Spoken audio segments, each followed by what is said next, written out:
Bueno, vemos ahora entonces la tercera y última parte de los métodos complementarios en el aparato digestivo.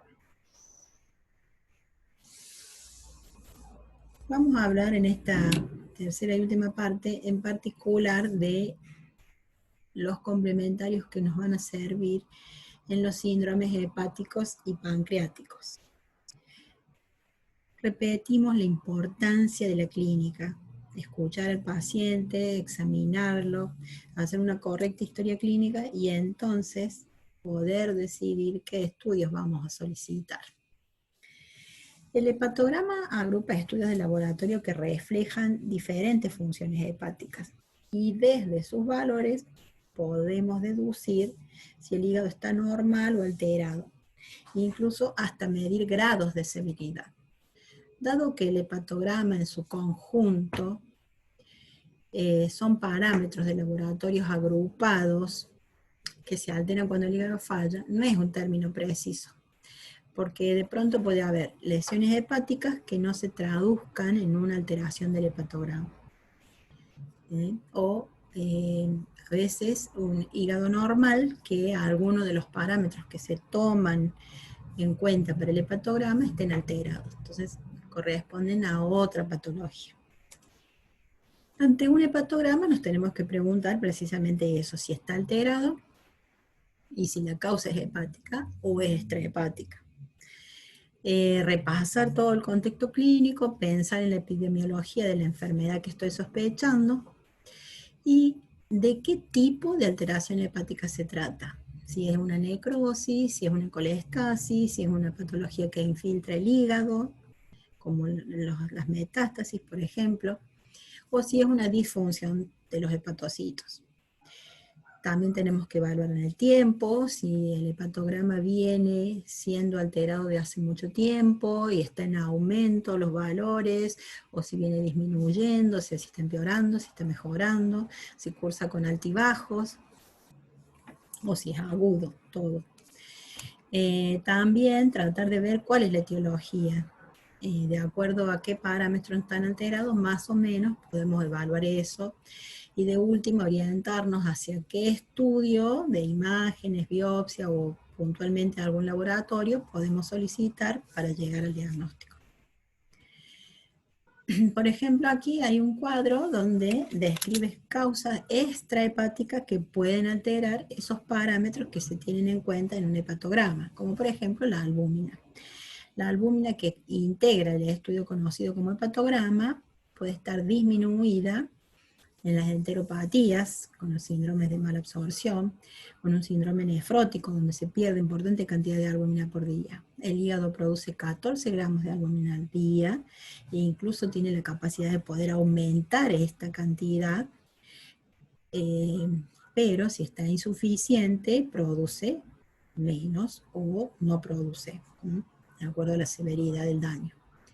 Bueno, la enfermedad ósea, el embarazo, las neoplasias que aumentan la fosfatasa alcalina, la TGO que aumenta también en el infarto de miocardio, y la protrombina disminuida, que también puede ser por algunos medicamentos o mala absorción.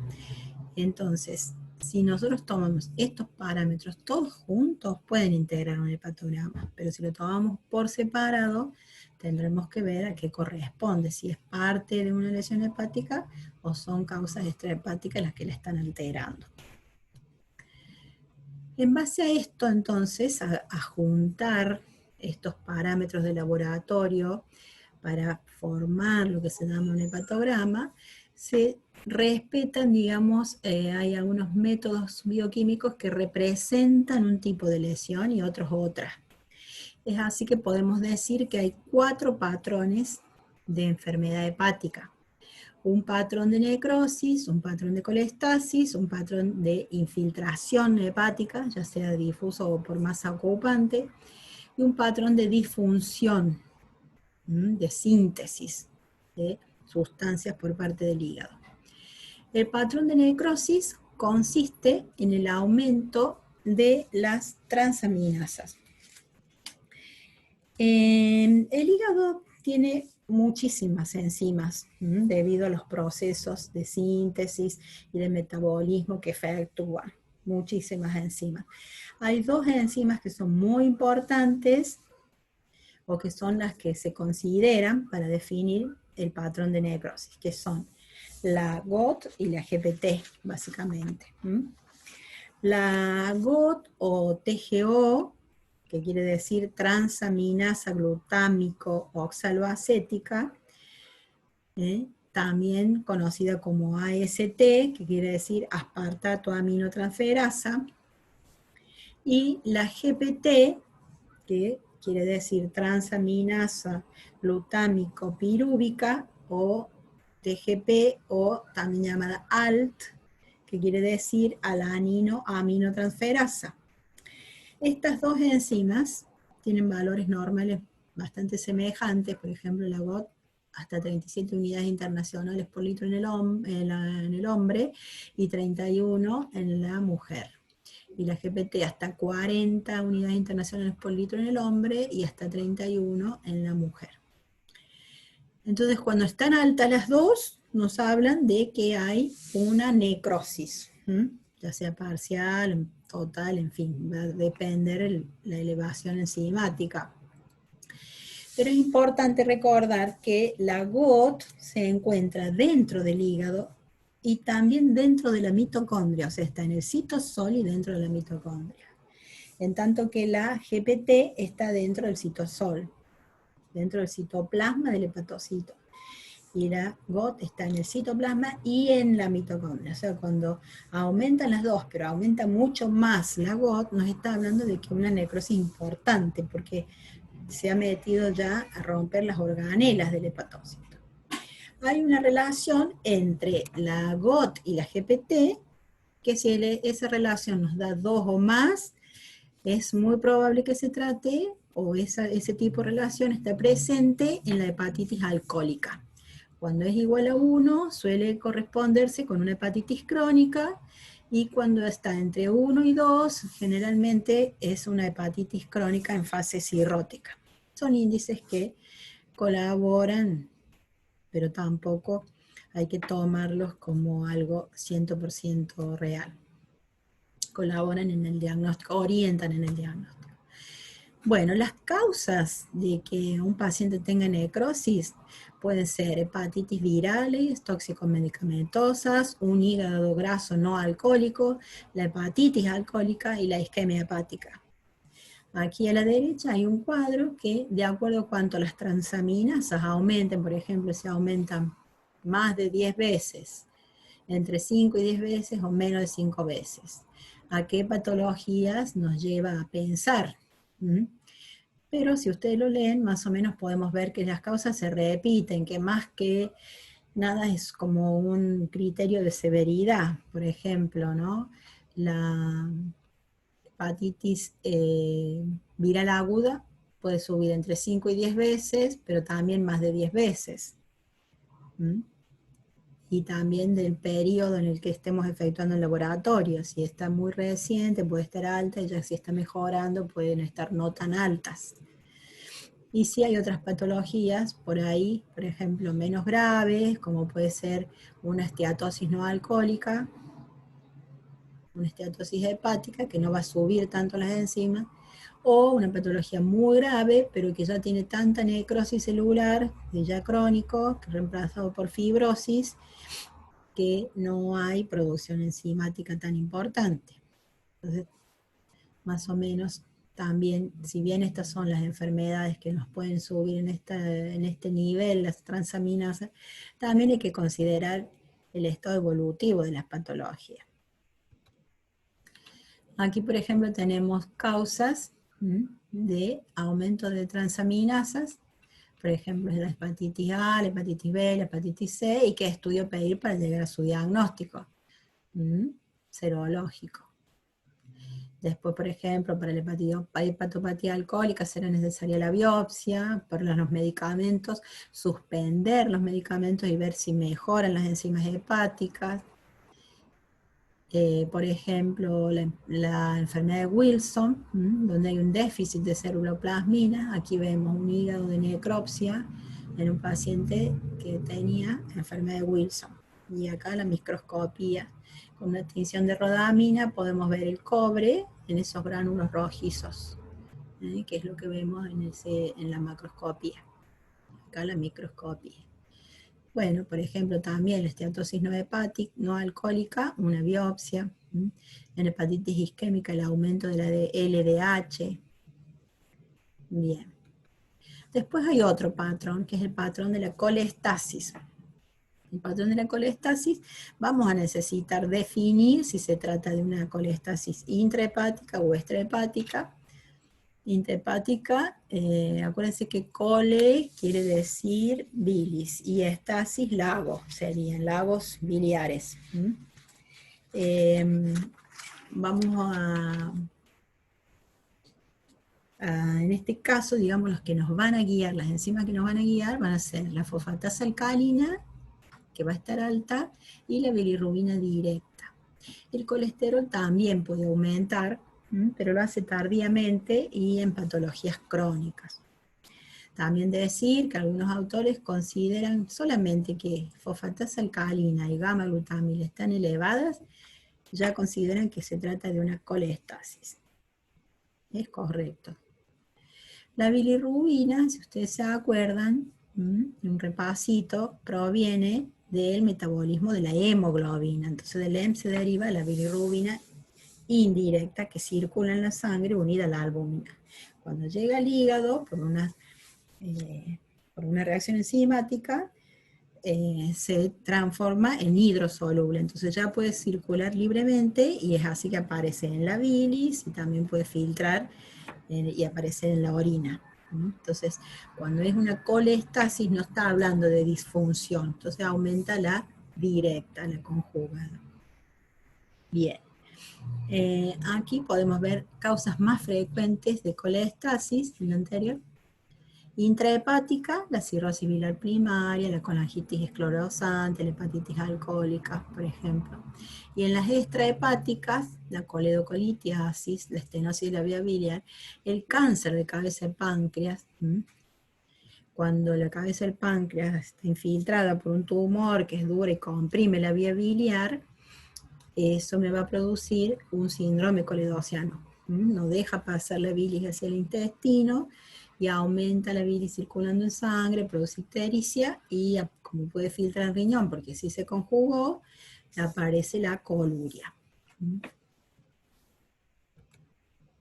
Y aquí tenemos valores normales. Entonces, fosfatasa alcalina se localiza en la membrana del hepatocito. Estos son sus valores normales, pero recordar que también está presente en huesos, placenta, en intestino, en riñón. La gamma glutamil transpertidasa hasta 33 unidades internacionales, y cuando está aumentada solita sin otro trastorno del hepatograma, nos habla más bien de que hay una inducción enzimática, ¿no? Hay algo que está produciendo inducción enzimática. La sincronucleotidasa, su valor es hasta 9, y acá están los valores normales de bilirrubina, la indirecta de 0.1 a 0.5 miligramos por decilitro, la directa de 0 a 0.3, y total de 0.2 a 1.9 miligramos por decilitro.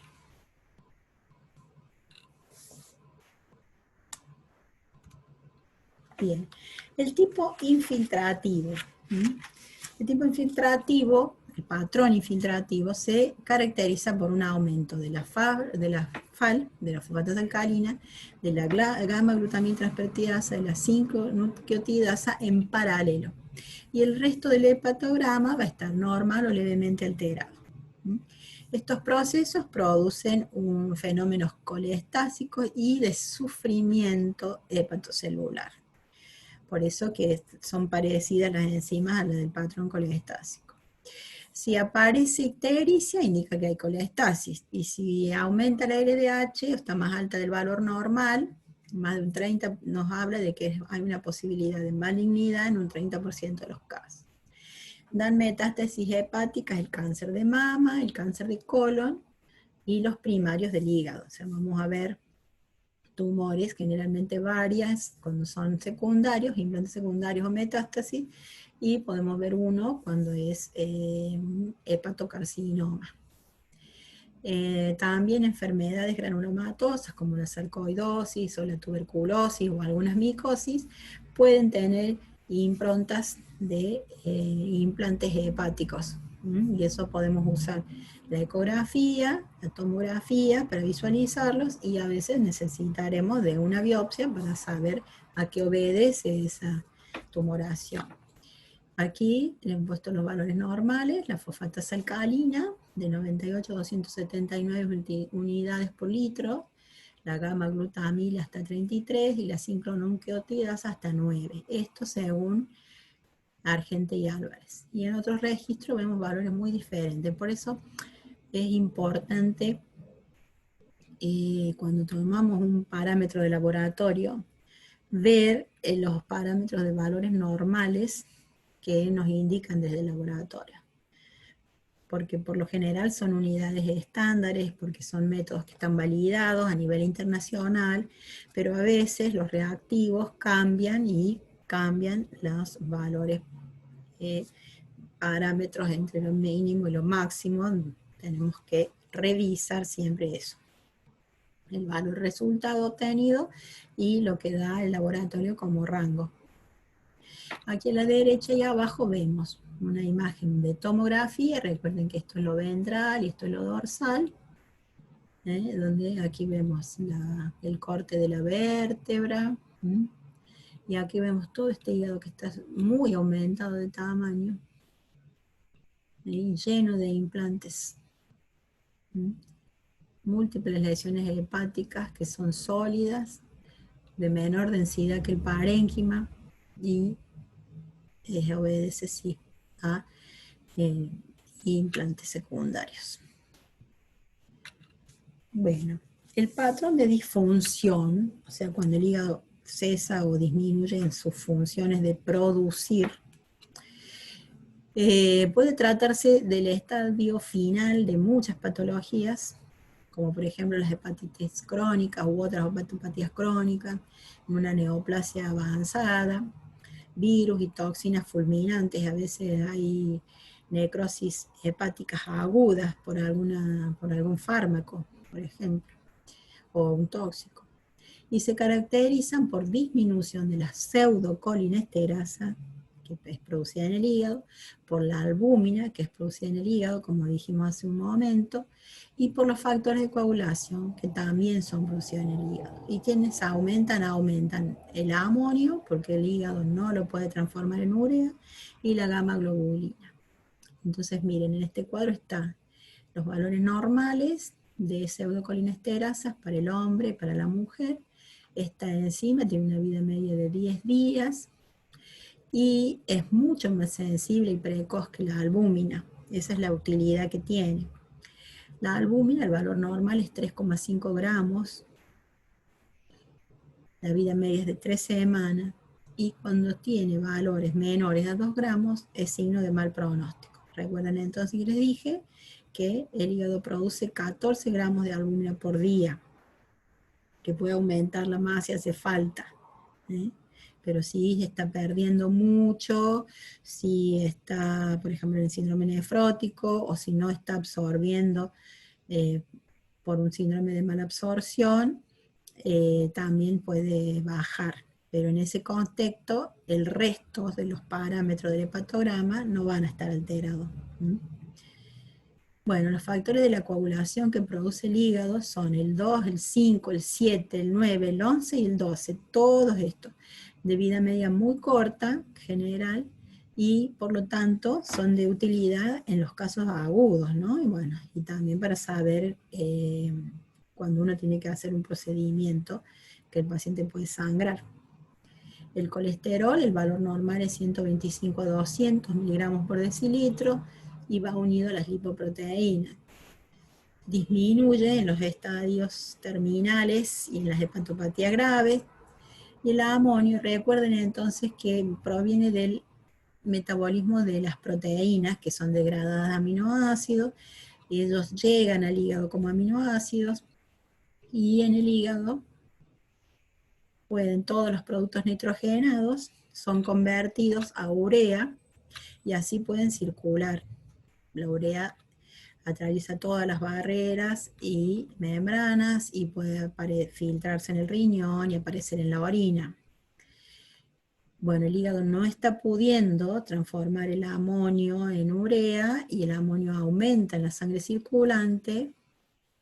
También puede estar prolongada su vida media en la enfermedad renal crónica, cuando cursa con insuficiencia renal, con caída del filtrado glomerular. Y el amonio alto es neurotóxico, entonces va a producir una encefalopatía y puede producir también la muerte del paciente por encefalopatía hepática. Bien, resumiendo entonces podemos decir que las transaminasas aumentan fundamentalmente cuando hay necrosis, que la fosfatasa alcalina aumenta en casos de colestasis y también de infiltración o de ocupación, y que la bilirrubina aumenta en los cuadros de colestasis. O sea, GOT, GPT y bilirrubina me hablan de daño hepatocelular. Bilirrubina, gamma-glutamitraspeptidasa, fosfatasa alcalina y 5-nucleotidasa con ácidos biliares me están diciendo que hay una colestasis. Y cuando baja protrombina y albúmina me están diciendo que el hígado está fallando en la síntesis de los productos. Bien, veamos pues ahora el estudio del líquido acítico. Nosotros necesitamos determinar si esto que ha distendido este abdomen y que aparentemente por el examen semiológico se trata de una ascitis, necesitamos confirmar si es ascitis o no, si está infectado o no. Bueno, uno con una ecografía puede ver si hay ascitis, ¿verdad? Bien. Y también podemos efectuar una punción, una paracentesis, como se ve ahí en la imagen, y obtener una muestra de ese líquido y ver las características físico-químicas, si es hemorrágico, si es seroso, si es purulento, todo eso con el físico-químico. También podemos medir la albúmina en el líquido acítico y compararla con la albúmina plasmática del paciente. Eso siempre tiene que suceder en el mismo día. No puedo comparar una albúmina de hace 3 meses atrás en sangre con una de líquido acítico reciente. Tiene que ser de las últimas 24 horas. Entonces, con base a la albúmina plasmática y a la albúmina del líquido, se ha construido un índice, que es albúmina-albúmina, y que es orientador. Si ese índice da más de 1.1, me sugiere que es una hipertensión portal.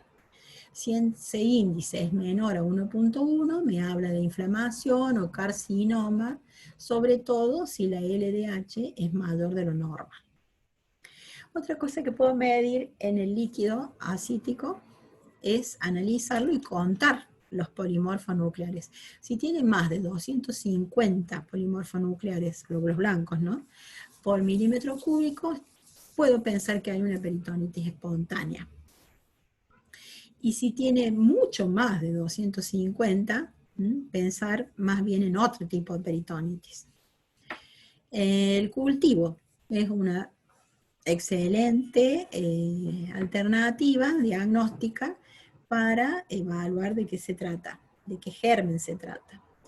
Se toman 10 mililitros de líquido acítico y se lo inyecta en los frascos para hemocultivo.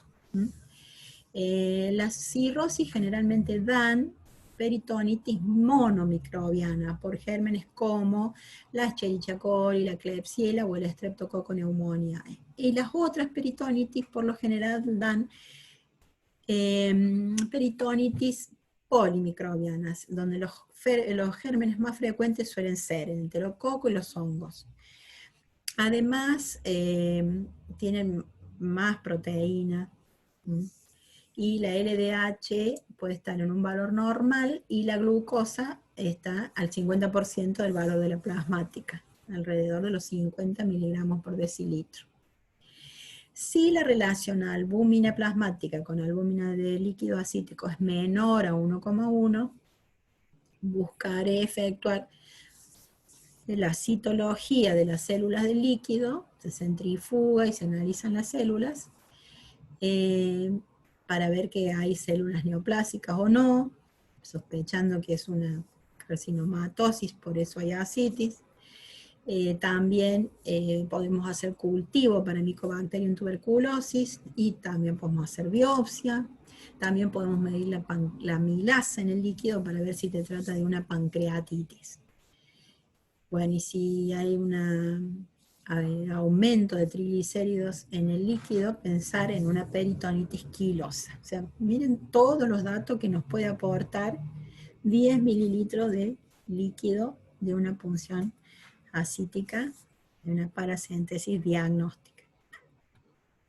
Aquí vemos entonces un paciente con ascitis, donde vemos a ustedes la hernia umbilical que se produce por la gran tensión que hay. Ahí le han marcado por una línea de puntos. Bueno, vemos la circulación colateral, como se ve. Muy atención está esto. Vemos también que el paciente está en un estado consuntivo, ¿no? Y aquí vemos la directa de abdomen, donde se ve, miren, no se ve prácticamente las asas, muy poquito, se ve aire, está todo ocupado por el líquido. Aquí vemos una tomografía. En esta tomografía se ve también las asas intestinales amontonadas contra la columna y ocupado acá por el líquido ascítico. Acá vemos una ecografía donde vemos, como habíamos dicho, esto es la piel, ¿no es cierto? Esto es el dorso del paciente, esto es un vaso, el vaso del paciente, guiándonos por los órganos. Esto es el líquido ascítico, se ve negro. Acá también de costado vemos el líquido ascítico, acá vemos la vesícula biliar. Y aquí vemos los vasos. Esto es una ecodoppler, o sea, es una ecografía con Doppler vascular, en un corte sagital del hilio esplénico. Acá estaría el vaso, y en rojo vemos la sangre cuando viene hacia el operador, y en azul vemos la sangre cuando se va del operador. Esta sería la arteria esplénica, entonces. Están aumentadas de tamaño los vasos esplénicos. Este paciente tiene hipertensión portal. Bien. Acá vemos una clasificación que se usa bastante, es una tabla de score, de score de severidad en los casos de función hepática alterada. Toma como parámetros algunos de laboratorio y otros clínicos, como es la bilirrubina, la albúmina, como parámetro de laboratorio, y si ascitis o encefalopatía como parámetros clínicos. Es la clasificación de Child-Pugh, un score de Child-Pugh, en donde se tiene en cuenta, digamos, que de menor a mayor gravedad. Acá vemos un hígado sano y un hígado con infiltrado de la cirrosis, completamente nodular. Y esto para hablar un poco de lo que es la biopsia hepática. Recordemos entonces que hay pacientes, sobre todo hepáticos, que tienen trastorno de la coagulación, en los cuales efectuar la biopsia resulta dificultoso por la coagulación alterada. Acá vemos una biopsia transparieto-hepática, donde se introduce la aguja a través del tórax y se toma la muestra. Acá por video, la laparoscopía, y acá transyugular. Y acá vemos la anatomía patológica típica de la cirrosis, donde vemos los puentes fibrosos que han desestructurado completamente la estructura hepática. Vamos a ver aquí lo que corresponde a la pancreatitis. La pancreatitis,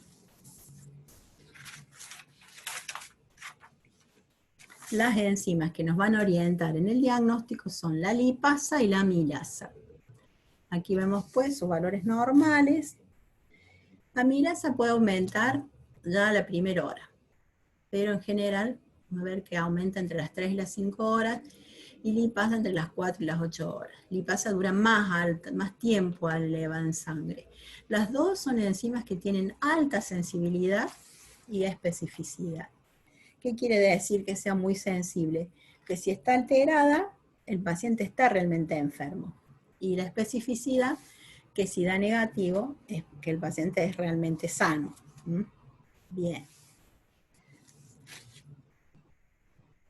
Acá vemos los criterios de Ranson, que están construidos con parámetros de laboratorio al ingreso y a las 48 horas, y es para valor pronóstico. ¿Mm? Acá vemos una tomografía normal, donde podemos visualizar el páncreas, ahí lo vemos, y acá en una pancreatitis aguda, donde miren ustedes no se puede ver bien el contorno pancreático y todos estos elementos necróticos. Ahí, completamente desfigurado el páncreas.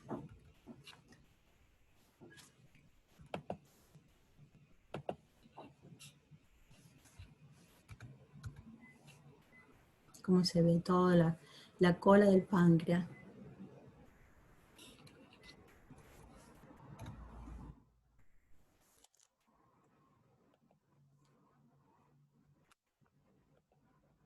Entonces, acá vemos una ecografía para ver un páncreas normal, que estaría aquí.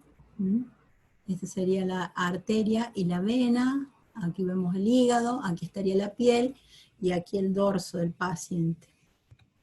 Y aquí una ecografía en un páncreas enfermo. Esta es la cabeza del páncreas, el cuerpo del páncreas. Como le decía, acá vemos el hígado, que nos sirve de parámetro para localizar el órgano. Acá vemos cómo cambia la densidad de la glándula y de otras imágenes. Posiblemente sea todo esto una inflamación con áreas de necrosis. Bien. Y aquí para terminar, una ecografía pancreática, donde vemos la glándula, y una tomografía donde vemos este páncreas completamente aumentado con un contorno que lo hace muy evidente, una densidad completamente alterada, si recuerdan la que vimos recién, cómo cambia. Bien, bueno, hasta aquí entonces con respecto a los complementarios para hígado y páncreas. Muchas gracias.